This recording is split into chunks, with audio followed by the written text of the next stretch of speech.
जानकारी आ रही है हिजबुल्लाह के हमलों पर इजराइल का बड़ा दावा हिजबुल्लाह के हमलों पर इजराइल ने किया है कि 6000 से ज्यादा मिसाइलें दागी गई हैं। 6000 से ज्यादा न सिर्फ मिसाइलें बल्कि रॉकेट से अटैक की तैयारी थी और इजराइल के हमले से तबाह हुआ हिजबुल्लाह का प्लान।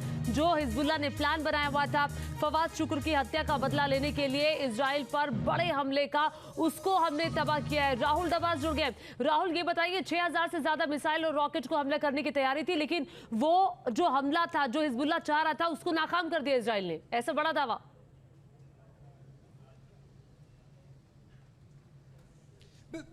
बिल्कुल, इजराइल की प्रिवेंटिव स्ट्राइक की रणनीति रही है। मोसाद का इसलिए जिक्र किया जाता है कि प्रिवेंटिव स्ट्राइक की जाती है और जब 6 डे वॉर हुई थी तब इजिप्ट में भी इसी तरह से प्रिवेंटिव स्ट्राइक की गई थी और यह भी कहा जा रहा था कि अगर ईरान की तरफ से भी हमला किया जाएगा तो भी इजराइल पहले हमला किया जा सकता है। जो मोसाद के पास इनपुट्स थे वो ये थे कि 6000 के आसपास रॉकेट प्रोजेक्टाइल्स है, जिसमें missile, cruise missile, ballistic missile और शॉर्ट रेंज के रॉकेट्स है जिससे हमला किया जाएगा। सोचिए, अभी 320 मिसाइल से हमला किया गया, रॉकेट से हमला किया गया तो 15 ठिकानों को निशाना बनाया गया। अगर 6000 रॉकेट से सीधा हमला किया जाता तो स्थिति क्या हो सकती थी, जबकि इससे पहले 7 और 8 अक्टूबर को 48 घंटे में सिर्फ 2000 मिसाइल से हमला किया गया था गाजा पट्टी से, और तब भी एश्कलॉन से लेकर तेल अवीव तक निशाना बने थे। तो एक बड़े हमले की तैयारी थी, लेकिन इजराइल ने पहले प्रिवेंटिव स्ट्राइक की। हालांकि उसके बाद भी 320 के आसपास रॉकेट प्रोजेक्टाइल्स के जरिए हमला किया गया, क्योंकि हिजबुल्लाह की टोपोग्राफी जो थी ऐसी है कि वो ऊंचाई पर है और अगर आयरन डोम की बात करते तो उसकी शॉर्टेस्ट रेंज है 4 किलोमीटर, यानी अगर 4 किलोमीटर से हमारे साथ रक्षा विशेषज्ञ शरदेंदु जी भी जुड़ गए हैं। ये बड़ा सवाल राहुल जो आपने उठाया कि 320 मिसाइलों से अभी हमला किया गया था, 6000 से हमला करने की तैयारी शरदेंदु जी इजराइल कह रहे हैं हमारी थी। अगर ऐसा हो जाता तो फिर क्या होता?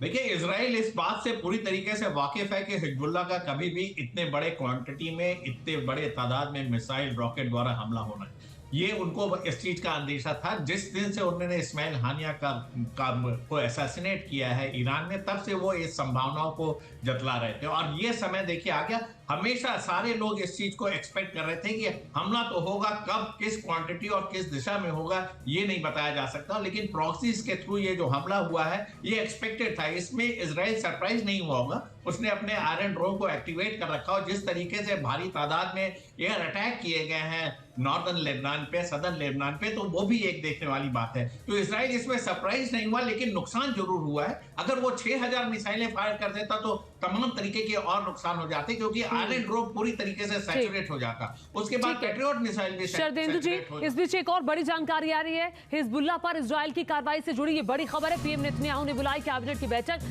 ये कैबिनेट की बैठक बुलाई गई है। आईडीएफ हेडक्वार्टर में मौजूद रहे पीएम नेतन्याहू, बेंजामिन नेतन्याहू की अध्यक्षता में ये बैठक हो रही है। रक्षा मंत्री योव गैलेंट भी आईडीएफ मुख्यालय में इस वक्त मौजूद है। बातचीत चल रही है क्योंकि 320 मिसाइलों और रॉकेट से हमला किया गया है। तैयारी, ये देखिए, तैयारी जो थी 6000 रॉकेट और मिसाइलों से हमला करने की थी। अभी अगर 6000 रॉकेट दागे जाते तो फिर ऐसे में हिजबुल्लाह का क्या होता?